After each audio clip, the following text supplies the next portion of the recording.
오전에 저희는 안전지대라는 제목으로 시편 4편의 특별 계시를 함께 나누었습니다. 소그룹에서 나눔을 하셨는지요? 안전지대로 가는 이정표를 보았다면 이제는 그 안전지대로 가는 일만 남았습니다. 오늘 오후에는 기억에 남는 사랑이라는 제목으로 마가복음 14장의 말씀을 나누고자 합니다. 마가복음 14장은 사실 이번 수요일 기도회 예배 때 함께 나눈 말씀이지만 본문이 굉장히 방대한 양을 많은 절을 담고 있기 때문에 조금 더 자세히 적용점들을 살펴보면 좋겠다라는 마음이 있어서 오늘 이 말씀을 함께 나누기로 합니다. 이 마가복음 14장은 공회에 예수님께서 본격적으로 넘겨지기 전에 예루살렘 입성 후부터 공회에 넘겨지기 전까지 있었던 일들을 한 번에 정리할 수 있는 장이기도 합니다. 오늘 말씀을 통하여서 함께 하나님의 은혜를 나눌 수 있기를 바랍니다. 기억에 남는 사랑은 무엇입니까? 여러분들 마음 가운데, 이 자리에 계신 성도님들 마음 가운데 혹시 내 마음에 많이 진하게 남아있는 기억에 남는 사랑이 혹시 있으신지요? 이 사랑이라는 말은요, 언제 들어도 기분 좋은 말인 것 같습니다. 그리고 우리에게는 누구나, 아마 이 자리에 계신 분들이라면 누구나 그 기억에 남는 사랑과 그리고 그 사랑의 시절들이 저는 있을 거라고 생각을 합니다. 그것이 꼭 하나님과 나와의 관계에 있어서의 사랑이든 아니든, 어떤 이성 간의 관계이든, 또 형제 혹은 부모 혹은 친구와의 관계에서의 사랑이든, 어쨌든 어떤 유형의 사랑이든 우리에게는 살다 보면 기억에 남는 사랑이 있습니다. 근데 하지만 그 사랑의 감정들이 매 순간 매 시간 그렇게 지속되는 것은 또 아닌 것을 우리는 알고 있습니다. 그런데 그 사랑의 경험이 그러면 왜 중요하느냐? 그 사랑의 경험은 우리 인생을 살아가면서 우리가 힘들 때나 슬플 때나 견디게 한다라는 것입니다. 그 사랑의 경험이 있는 사람들은. 그래서 우리는 한 번 사는 인생 반드시 이 사랑이라는 것을 경험해 봐야 된다. 그리고 사랑해 보아야 한다라는 것입니다. 이것은 신앙에 있어서도 마찬가지인 것 같습니다. 하나님과 함께했던 사랑의 기억들은 환난과 핍박 중에서도 믿는 자들을 승리하게 합니다. 그래서 신자가 하나님을 사랑하는 것은 우리가 2번, 3번 강조해도 모자랄 만큼 매우 중요한 일이죠. 가장 크고 첫째 가는 계명도 뭐였죠? 하나님을 사랑하라 라는 것입니다. 그러면 오늘 우리는요, 그것을 반대로 한번 생각해 보면 좋겠습니다. 우리가 하나님을 사랑하는, 그리고 하나님께 사랑받았던 어떤 그런 기억들, 그것도 굉장히 중요하지만 과연 하나님에게 있어서 하나님을 믿는 백성들과 나눈 사랑의 경험, 그것은 무엇일까요? 오늘 본문은 예수님의 기억에 강렬하게 남았던 그런 사랑을 했던, 그렇게 예수님을 사랑했던 한 여인의 이야기가 등장을 합니다. 예수님께서는요 마치 그 여인을 자랑하듯이 복음이 전해지는 모든 곳에서 이 여인의 행위도 함께 기억했으면 좋겠다, 기억하라 라고 극찬을 하십니다. 이렇게 예수님의 기억에 남는 사랑을 한 여인의 교훈을 통해서 오늘 우리도 하나님의 기억에 남는 사랑을 하나님께 드리는 저와 여러분이 되기를 주님의 이름으로 소망합니다. 본문으로 들어가도록 하겠습니다. 14장 1절에서 2절입니다. 1절에서 2절은 대제사장 무리의 흉계가 등장을 합니다. 1절, 이틀이 지나면 유월절과 무교절이라 대제사장들과 서기관들이 예수를 흉계로 잡아주길 방도를 구하며, 여기서 흉계는요, 꾀라는 말하고 같은 말입니다. 꾀를 내는 사람들, 자꾸만 꾀는 사람들, 꾀을 하는 사람들. 우리가 이 꾀 하면은 딱 생각나는 존재가 있죠. 태초부터 인간을 꾀었던 존재, 사탄이죠. 사탄이 딱 생각이 나죠. 이 대제사장 무리가 지금 그 사탄과 굉장히 흡사하게 닮아 있는 겁니다. 흉계를 자꾸만 세우고 무언가 꾀는 일을 자꾸만 고민을 한다라는 거죠. 근데 2절에 보면요, 이들의 특징은요, 이르되 밀란이 날까 하노니 명절에는 하지 말자 하더라. 우리도 이제 명절이 얼마 안 남았는데요, 명절 때 이 일, 사람들이 많이 모였을 때 이 일을 하면 밀란이 날 수 있으니까 아무도 모르게 은근슬쩍 이 일을 해버리자 라는 것이 그들의 의도입니다. 이 대제사장 무리는 사람의 눈치를 살피는 사람들이었습니다. 이 사람들의 이 대제사장 무리의 안정감은 한마디로 사람에게 있었던 것입니다. 그리고 자기의 자리를 지키는 것에 이 대제사장 무리의 안정감이 있습니다. 결국 이들이 왜 이렇게 자기의 안정감을 사람에게 가지고 있고 그토록 자기의 자리를 지키려고 하고 자꾸만 흉계를 내고 누군가를 꾀고 예수님을 넘어지게 하려고 만드냐? 왜 그렇게 그런 노력을 하느냐? 결국에 이들은 쉽게 정리를 하면 예수님이 그동안 여러 가지 논박과 이야기, 설명을 해주었음에도 불구하고 그 예수님의 말씀에도 회개하지 않는 사람들이었다. 우리는 이렇게 정리를 할 수 있습니다. 이 대제사장 무리는 회개하지 않는 사람들이었다라는 것입니다. 그러니 이들이 예수님을 사랑하거나 하나님을 사랑하는 일은 있을 수가 없는 것이죠. 근데 이 대제사장 무리와는 반대로 힘을 다하여 예수님을 사랑한 한 여인이 그 다음에 3절에서 9절까지 등장을 하게 됩니다. 3절에 보시면요, 예수께서 베다니 나병 환자 시몬의 집에서 식사하실 때에 한 여자가 매우 값진 향유 곧 순전한 나드 한 옥합을 가지고 와서 그 옥합을 깨트려 예수의 머리에 부으니 하면서 나병 환자 시몬의 집에 예수님께서 방문하셨을 때 이 일이 벌어졌다는 것을 우리는 알 수 있습니다. 그때 한 여자가 오늘 본문에 의하면 매우 값진 향유 순전한 나드 한 옥합을 가지고 와서 깨트려서 예수님의 머리에 부었다라고 본문은 이야기를 합니다. 순전한 나드는요, 굉장히 지금으로 치면은 사치품 같은 겁니다. 비싼 고가의 물품이라는 것이죠. 보통 그 당시의 향유는 제가 배경을 조사를 해보니까요, 보통 이제 그 기름에다가 방향제 같은 것을 섞어서 향유를 만듭니다. 근데 그거는 당연히 고급 제품일 수가 없겠죠.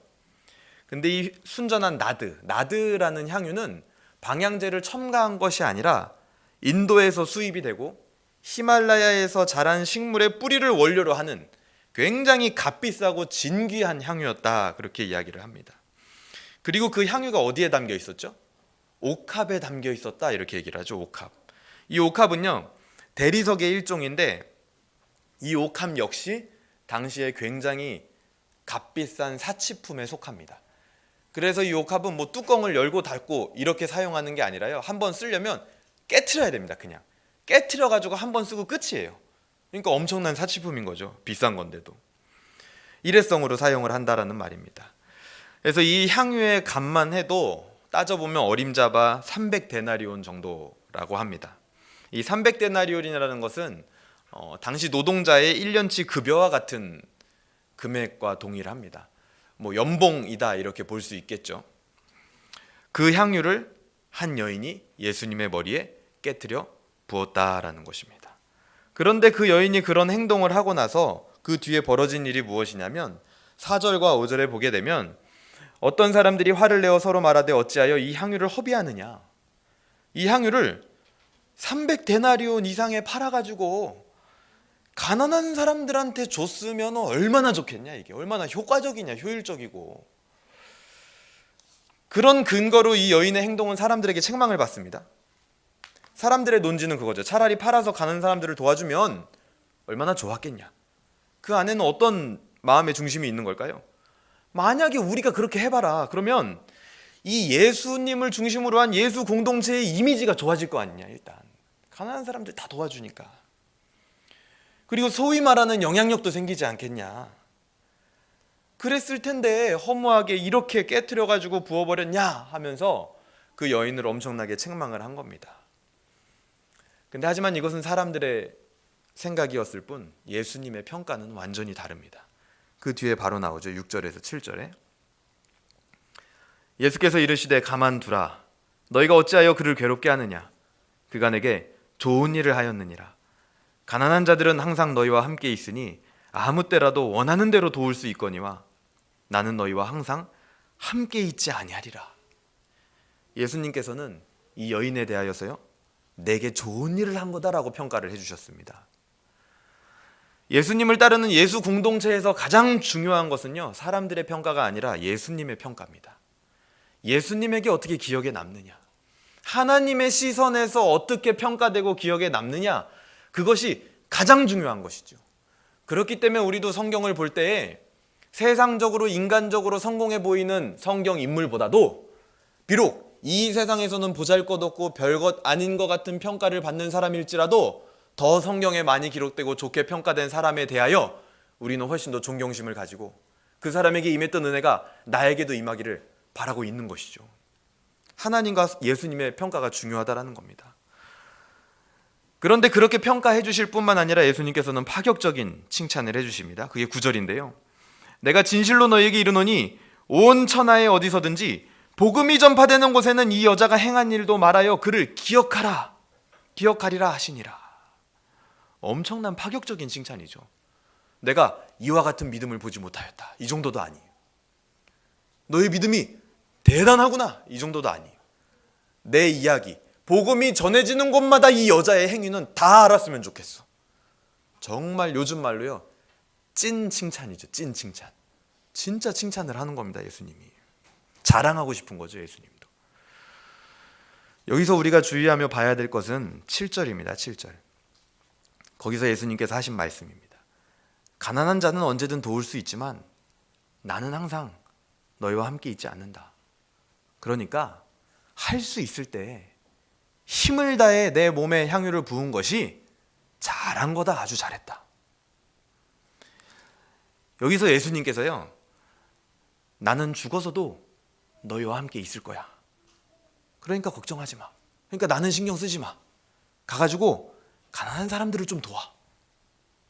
그렇게 말씀하지 않으셨다라는 겁니다. 예수님께서도 승천하신 뒤에 우리와 함께하는 것은 맞는 것이죠. 그것이 맞는 것인데도 불구하고 예수님은요, 내가 그렇게 함께 있을 거니까 가서 가난한 사람들 도와도 돼 라고 얘기하지 않으셨다라는 거예요. 오히려 지금 얼마 남지 않은 나에게 힘을 다해 향유를 부은 행위는 정말 잘했다, 이렇게 얘기하셨다라는 겁니다. 이것은 마치 오늘 우리에게 말씀하시는 것과 같게 저는 들립니다. 하나님께서 언제나 약속의 말씀을 믿는 신자들과 함께 해주시는 것은요, 구약과 신약을 넘어 예수님 당시나 오늘이나 동일합니다. 그럼에도 예수님께서는 실제로 함께 있을 수 있는 제한적인 시간에 대해서 언급하시면서 그때 향유 부은 거 그거 아주 잘한 거다 라고 칭찬했다라는 걸 우리는 기억해야 된다는 것이죠. 오늘 우리도요, 이 땅에서 이렇게 이 육신을 입고 이런 형태로 예수님을 따르고 하나님을 섬길 시간이요, 제한적입니다. 그렇죠? 우리가 죽고 난 뒤에는 다른 모습으로 섬기는 거죠, 천국 가서. 하지만 이 형태로 이 육신을 입고 내 이 가정을 이끌고 이 공동체와 함께 예수님을 섬기고 하나님을 섬기는 것은 제한적인 일입니다. 한정되어 있다라는 겁니다. 오히려 우리의 삶을 자세히 한번 들여다볼까요? 이 세상에서 세상 사람들과 맞부딪히며 살아가는 시간이요, 사실은 요 형태로 이렇게 예수님을 섬기고 하나님을 섬기는 것보다 더 많습니다. 그 말은 얼마든지 이 세상을 섬길 수 있는 시간이 차고도 넘친다라는 거예요. 사실은 생각해보면 우리 삶의 그냥 절대적인 시간으로만 그냥 계산을 해봐도요, 그것은 예수님께서 가난한 자는 언제라도 도울 수 있다, 그 말과 똑같은 말이죠. 그렇게 사회에서 살아가는 시간 속에서는 얼마든지 세상과 이웃을 섬길 수 있는 시간이다라는 것입니다. 반면에 이 땅에서 이런 형태로 예수님을 따르며 이런 형태로 예배드리며 이런 형태로 찬양하며 이런 형태로 기도하는 이 모습은 이 땅에서 어떤 사람에게는 일주일에 한 번, 어떤 사람에게는 일주일에 두 번, 아주 제한적으로 예수님을 섬기는 형태의 모습이라는 것이죠. 그 시간은 일주일에 단 몇 시간 되지 않는 거라는 겁니다. 그 시간을 하나님 앞에 나와 사랑을 고백하는 거, 그건요, 하나님께서 매우 기다리는 시간입니다. 원하시는 시간이다라는 것이죠. 예수님께서 아까 말씀드린 것처럼 가난한 자를 돕는 것이 나를 섬기는 것이랑 똑같다. 그러니까 향유를 팔아서 가난한 자 주지 그랬니? 안 그러셨다라는 겁니다. 예수님 자기 자신에게 한 행위에 대한 칭찬을 여자에게 했다라는 것이죠. 예수님께서 기억하시는 사랑은 이 땅에서 제한되고 한정된 시간 속에서 예수 그리스도를 주님으로 인정하는 행위, 하나님을 경배하는 직접적인 행위. 이 여인이 예수님의 머리에 기름을 부은 것, 향유를 부은 것, 그것이 바로 그리스도임을 인정하는 행위였거든요. 그 행위가 오늘날 어떤 모습으로 나타날 수 있죠? 다른 여러 가지 것을 적용할 수 있겠죠. 근데 하지만 그냥 단순하게 생각했을 때 그 행위의 모습, 예수님을 주로 인정하고 가장 그것을 많이 고백하고 찬양하고 경배하고 그 하나님의 말씀을 듣고 엎드려지고 하는 것은 예배의 모습입니다. 예배의 모습을 통한 사랑을 예수님은 기억하신다라는 겁니다. 그게 예수님 마음에 기억에 남는 사랑의 행위입니다. 모습이라는 것이죠. 이 여인은요, 복음서들을 종합해서 볼 때 베다니에 살았던 마리아가 분명합니다.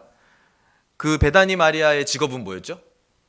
창녀였죠. 창녀. 몸 파는 여인이었습니다. 그리고 우리가 잘 알고 있는 나사로, 마르다, 마리아, 이런 삼남매의 형제였습니다. 삼남매 안에 들어가 있죠. 그녀는 창녀로 살았지만 이 향유를 모아놨다라는 것은, 당시에 이 향유라는 것은 결혼 지참금 혹은 혼수와도 같은 개념이기 때문에 비록 자기의 직업이 몸 파는 여자였지만 결혼하기 위하여서 이 향유를 모아두고 있었구나라는 것을 우리는 생각해 볼 수 있다는 겁니다. 그런데 그렇게 살았던 이 여인이 자꾸만 예수님을 따라다니며 예수님이 동네에 들릴 때마다 주셨던 그 가르침을 듣고 깨달은 거예요. 뭘 깨달았죠? 자신의 지나온 과거, 이런 형태로 사는 이 모습이 얼마나 죄악된 모습이고 부끄러운 모습이었나. 나의 지금 현재도 마찬가지. 내가 꿈꾸었던 미래가 얼마나 말도 안 되고 얼토당토 않는 헛된 그런 내 마음의 생각이었나 라는 것을 깨닫게 된 겁니다. 그것을 깨닫고 나서는 모아두었던, 지금으로 치면 결혼 혼수와도 같은 이 향유, 그것을 자신의 모든 것과도 같은 이것을 예수님께 부어드린 것이었다라는 겁니다. 예수님의 기억에 남는 사랑 두 번째는, 예수님께서 그 여인의 향유 붓는 모습을 보시고 힘을 다했다, 힘을 다해 나에게 부었다 라고 얘기를 하셨습니다. 그 모습은 바로 이 여인의 회개하는 모습인 겁니다. 지나온 날의 과거를 반성하고 나의 죄악됨을 깨닫고 그 향유를 예수님께 부어드리는 그 행위, 회개의 모습이 있었기 때문에, 회개의 마음이 있었기 때문에 그것이 가능했다라는 것이죠. 아무리 논박해도 설명해도 꾸짖어도 회개하지 않았던 대제사장, 서기관, 무리들과는 다른 모습이었다라는 겁니다. 이 회개의 모습이 바로 예수님의 기억에 남는 사랑입니다. 근데 오늘 본문을 보면요, 이 여인이 어떻게 기록되어 있냐면요, 베다니의 마리아인지 혹은 뭐 직업이 창녀였는지 누가 형제였는지 오늘 본문은 기록하고 있지 않습니다. 3절에 보시면 예수께서 베다니 나병 환자 시몬의 집에서 식사하실 때에 한 여자, 그냥 이렇게 기록이 되어 있습니다. 근데 단지 뒤에 보면 매우 값진 향유 곧 순전한 나드 한 옥합을 가지고 와서 부었다. 단지 한 여자로 기록되어 있고 이 여자가 드린 향유가 값진 것이었다라는 것이 오히려 강조가 되어 있습니다. 여인이 그렇게 값비싼 향유를 부은 것을 예수님은요, 8절에 그는 힘을 다하여 내 몸에 향유를 부었다 라고 말씀하셨습니다. 힘을 다하여, 힘을 다하는 것은 신명기 6장 5절과 마가복음 12장, 이 본문 바로 앞에 있는 12장에서 가장 큰 계명이 무엇입니까 하고 그 큰 계명을 이야기할 때 그 계명 안에 있는 말이 우리는 생각나야 됩니다. 가장 큰 계명은 마음과 뜻과 힘을 다해 하나님을 사랑하는 것이었죠. 한 서기관이 와서 예수님께 가장 큰 계명이 뭡니까? 마음과 뜻과 힘과 목숨을 다하여 하나님을 사랑하는 것이다 라는 그 구절이 나온 뒤에 마가복음 12장 후반부에는 과부의 힘을 다하여 하나님을 사랑한 그 사랑이 나옵니다. 자신의 가장 귀한 그 두 렙돈을 드린 과부의 사랑, 그것을 우리는 보았죠. 당시 유대 사회에서 힘을 다해 사랑한다라고 할 때 이 힘을 다한다라는 것은 보통은 이 경제력, 재물을 의미합니다. 그렇게 유대인들이 인식하는 배경이 있었습니다. 그런 배경 속에서 과부는 자기가 가진 별거 아니지만 그 두렙돈을 드렸다라는 것이죠. 그러니까 그것은 힘을 다해 하나님을 사랑한 겁니다. 오늘 그 과부의 사랑과 같은 자기의 모든 것을 드리는 힘을 다하는 사랑을 우리는 또 보고 있는 겁니다. 바로 한 여인의 값비싼 향유를 드리는 모습이죠. 이런 사랑이 바로 예수님의 기억에 남는 사랑이 되는 것입니다. 과부와 베다니의 한 여인 모두 하나님, 내 마음을 드립니다. 내가 비록 지금 상황은 이렇지만 어쩔 수 없어서 이러고 있지만 그냥 내 마음만 그냥 드립니다. 요거는 어쩔 수가 없어요. 이런 정도가 아니었다라는 거예요. 많고 적음을 떠나서 자기에게 가장 귀한 것을 드린 힘을 다해서 사랑하는 모습이 그 여인들에게 있었다라는 것이죠. 예수님께서 기억하시는 사랑은 뭡니까? 힘을 다해 가장 귀한 것을 드리는 것. 그것이 바로 예수님께서 기억하시는 사랑입니다. 그렇게 기억에 남는 사랑을 한 자에게 우리가 아까 읽었던 9절의 평가가 주어지는 겁니다. 복음이 전해지는 곳, 전파되는 곳에 이 여자가 행한 일도 말하여 그를 기억하리라. 복음이 뭐죠? 예수님 이야기입니다. 이 얘기는 쉽게 말해서 이겁니다. 내 얘기할 때 이 여자 얘기도 좀 꼭 좀 해라. 이 여인처럼 나를 정말 힘을 다해서 사랑하는 사람이 있었다라는 얘기가 좀 다 전해졌으면 좋겠다. 좀 한번 봐라. 이렇게까지 사랑하는 여인이 있었다라는 것이죠. 예수님을 그렇게 힘을 다해 사랑했던 무명의 한 여인이 있었던 반면에 그 바로 뒤에 10절에서 21절에는 유다라는 사람이 등장을 합니다. 이 유다는요, 예수님을 팔아서 은전 몇 개를 챙기는 모습을 복음서에서 보여줍니다. 예수님께서는 그 유다까지도요, 마지막까지 그냥 내버려 두시지 않으시고 18절에 다 앉아 먹을 때에 예수께서 이르시되 내가 진실로 너희에게 이르노니 너희 중 한 사람 곧 나와 함께 먹는 자가 나를 팔리라. 20절 그들에게 이르시되 12 중 하나 곧 나와 함께 그릇에 손을 넣는 자니라. 21절 인자는 자기에 대하여 기록된 대로 가거니와 인자를 파는 그 사람에게는 화가 있으리로라. 그 사람은 차라리 나지 아니하였더라면 자기에게 좋을 뻔하였느니라 하면서 여러 번 사인을 주었습니다.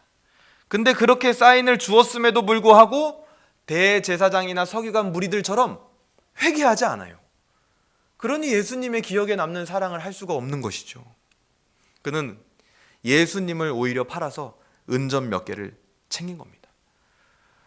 또 어떤 사람들이 등장을 합니까? 27절에서 31절에는 예수님께서 베드로와 제자들이 부인할 것과 도망갈 것을 예언하십니다. 27절 한번 볼까요? 예수께서 제자들에게 이르시되 너희가 다 나를 버리리라. 이는 기록된 바 내가 목자를 치리니 양들이 흩어지리라 하였음이니라. 30절 예수께서 이르시되 내가 진실로 내게 이르노니 오늘 이 밤 닭이 2번 울기 전에 내가 3번 나를 부인하리라. 제자들과 베드로의 부인과 도망을 예언하였고, 그럼에도 불구하고 제자들은 31절에 베드로가 힘있게 말하되 내가 주와 함께 죽을지언정 주를 부인하지 않겠나이다 하고 모든 제자도 이와 같이 말하니라 하고 멋있는 고백을 했지만 기억에 남는 사랑이 없이는 이런 고백들은 허망한 고백에 불과하다라는 겁니다. 결국 실제로 오늘 본문 뒤쪽으로 가서 50절에 보면 제자들이 다 예수를 버리고 도망하니라 하면서 결국 베드로를 포함한 모든 제자들은 전부 예수님을 부인하고 다 도망간 것이 사실로 드러났습니다. 과부의 두렙돈 이야기를 할 때 마가복음 12장에 보면 그 앞에 또 가식적인 서기관 한 명이 등장을 합니다. 이 서기관은요, 예복을 입고 시장에서 문안받으며 높은 자리에 앉는 것을 좋아하고 가식으로 기도하는 자들이었습니다. 근데 그들이 하는 행위는 뭐였냐? 결국에는 과부의 가산을 집어삼키는 일을 했습니다. 그리고 더 앞으로 가볼까요? 더 앞으로 가보면 성전을 아예 강도의 소굴로 만들었던 대제사장 무리들이 나오죠. 그들은 성전을 이용해서 자기들의 이익을 불리기 위해 성전을 강도의 소굴로 만들었던 것을 우리는 기억하고 있습니다. 자, 공통점이 있죠. 예수님을 팔아서 은전 몇 푼을 챙긴 유다, 경건을 팔아서 과부의 가산을 집어삼킨 서기관, 성전을 팔아서 자기의 이득을 챙기던 대제사장 무리들, 예수님의 제자들은 뭘 팔았죠? 예수님의 이름을 부인하고 팔아버리고 자기의 안위를 챙겼죠. 이들은 모두 한 맥락으로 이어집니다. 그때 예수님을 힘을 다해 사랑한 사람은 누구였습니까? 이름 없는 과부의 두 랩돈이 진정으로 성전과 하나님을 사랑하는 모습이었습니다. 이름도 없는 한 여인이 깨트려드린 향유 옥합이 예수님을 힘을 다해 사랑하는 모습으로 예수님의 기억에 남았고 예수님은 그것을 자랑했습니다. 별것 아닌 두 랩돈에서부터 정말 값비싼 향유 옥합까지, 그것이 무엇이 되었든 자신의 이득보다 예수님을 더욱 사랑한 이름 없는 자들의 사랑, 예수님은 그것을 기억하십니다. 근데 예수님께서 그런 사랑을 도대체 왜 그렇게 인상 깊게 보시고 기억을 하실까요? 그것은 제가 봤을 땐 다른 이유가 아닙니다. 우리가 자식을 볼 때랑 똑같은 것이죠. 내게 있는 습관이 좋은 습관이든 안 좋은 습관이든 내가 하는 행동을 똑같이 따라하는 그 자식을 볼 때 우리는 이쁘고 귀엽고 신기합니다. 어떻게 저렇게 나랑 똑같냐? 자는 모습도, 음식 먹는 취향도, 말하는 습관도, 행동하는 행동도.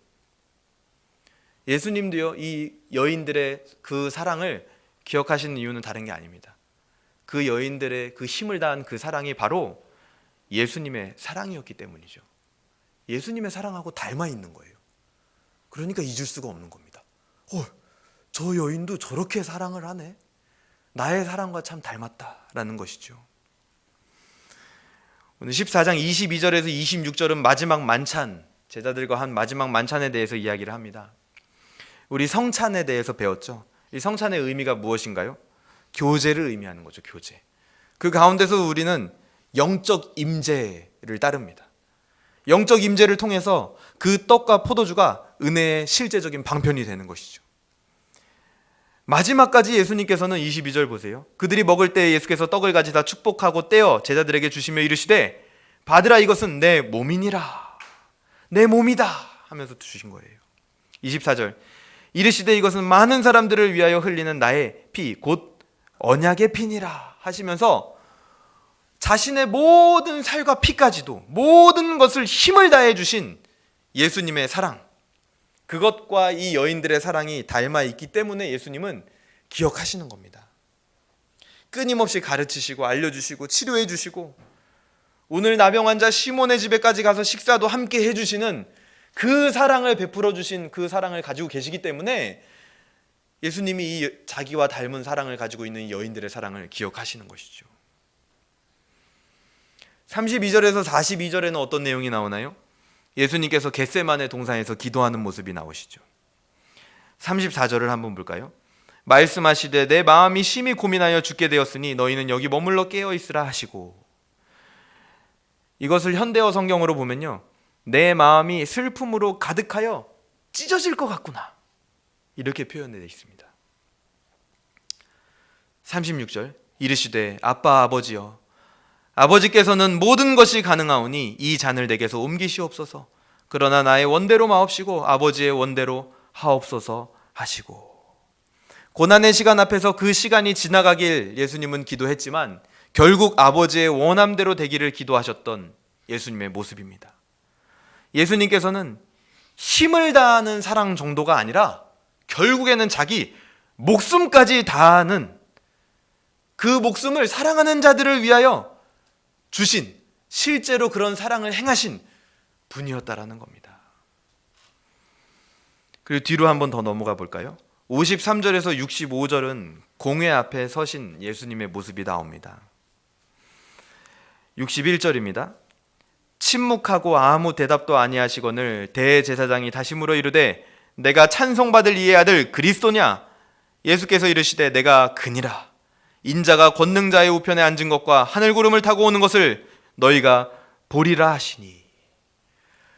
그렇게 그 목숨을 다한 사랑을 베푸신 예수님께서 바로 진정한 그리스도였다라는 겁니다. 하나님의 우편에 계시며 다시 오실 하나님의 아들, 우리가 진정으로 사랑해야 할 대상이다라는 것입니다. 대제사장 무리는요, 이런 예수님의 말씀을 듣고 어떻게 저렇게 불경한 신성모독적인 말을 하느냐라고 했지만, 진짜 신성모독이 무엇인가요? 예수님께서 베풀어 주신 그런 크신 사랑 앞에서, 그 사랑을 알지도 배우지도 그 사랑 앞에서 회개도 없는 것, 그리고 그 예수님의 큰 사랑과 돈 몇 푼을 똑같은 취급하는 것, 예수님과 별거 아닌 나의 생각을 똑같은 취급하는 것, 그것이야말로 진짜 신성모독이죠.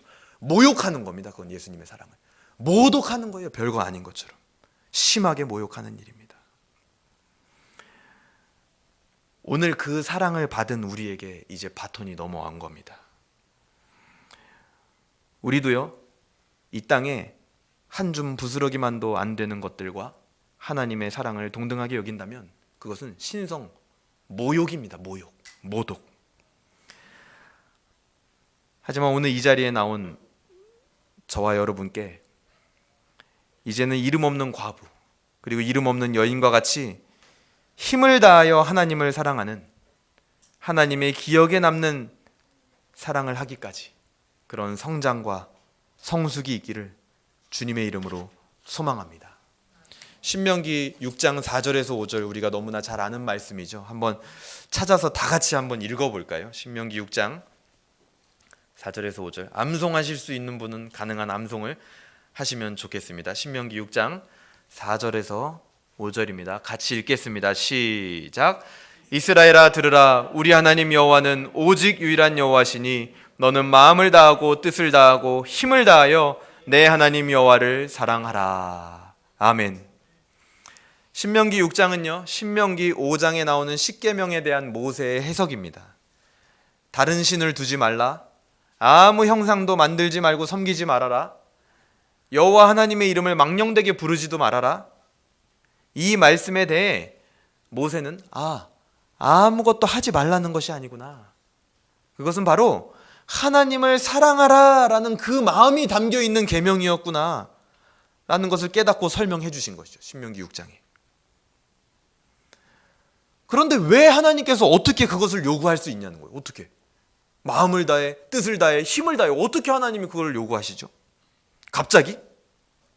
알고 봤더니 하나님께서 그런 사랑을 요구하시기 전에 먼저 하나님께서 마음, 모든 의도와 계획과 경향과 성향, 힘, 하나님의 모든 재력, 권력, 지력, 체력, 뜻, 심지어 하나님의 목숨까지 다 해서 먼저 너희를 사랑했기 때문에 그런 사랑의 관계를 하나님이 요청하시는 겁니다. 제가 이제 목을 많이 쓰면 조금 이게 말라가지고요, 죄송합니다. 물을 한 번 더 마시겠습니다.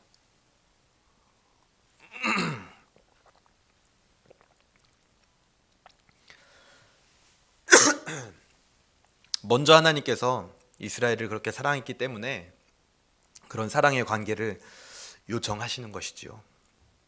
오늘 본문 뒤쪽으로 한번 가보도록 하겠습니다. 마가복음 15장 37절에서 39절입니다. 마가복음 15장 37절에서 39절, 우리 같이 세 절인데요, 같이 한번 이것도 한 목소리로 읽도록 하겠습니다. 시작.